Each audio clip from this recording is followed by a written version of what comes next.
our amendment, but I'm going to change that to his amendment. I appreciate that, Mr. Chairman. Mr. Chairman, I ask unanimous consent that the Higgins Amendment 847 and the Thompson Amendment 032 be considered in block. At this time, I am offering the Thompson Amendment 032 as Ranking Member Thompson's designee. Without objection, so ordered. The clerk shall report the en bloc amendment. En bloc amendment to the amendment in the nature of substitute to H.R. 3488. Offer Mr. Higgins.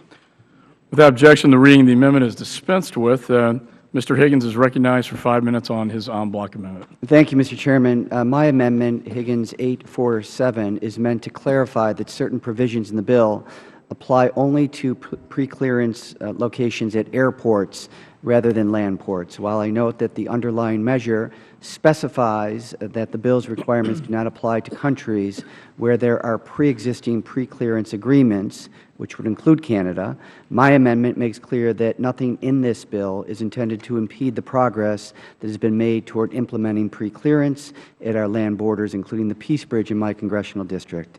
These projects are distinct from pre-clearance at airports and should be treated accordingly.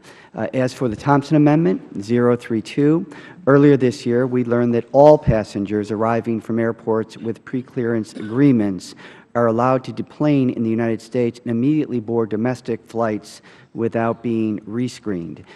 To our surprise, this policy applies to potentially dangerous passengers who have been designated as selectees based on checks against the terrorist screening database.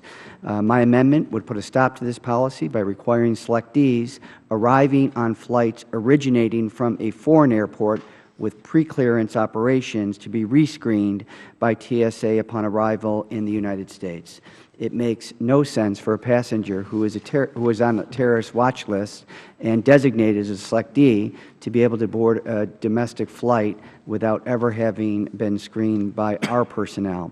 With that, Mr. Chairman, I urge the adoption of the en bloc amendment, and I yield back the balance of my time. Thank you. I thank the gentleman. Is there any further discussion on the amendment? Ms. Mills.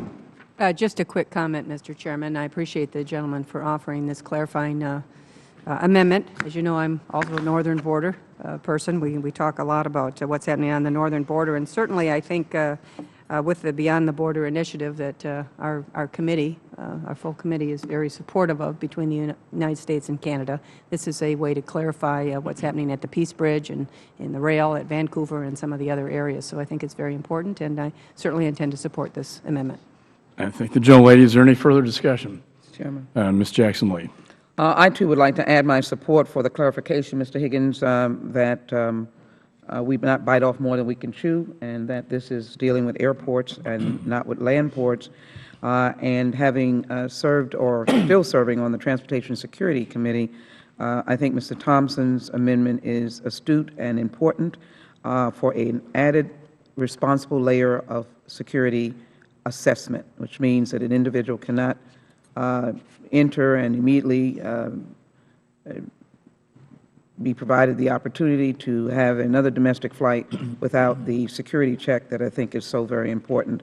There is no doubt that we cannot be overly cautious in a climate that has changed with respect to the types of terrorist acts that may impact the United States. And so I think this is an important amendment to Mr. Thompson, and I would yield back.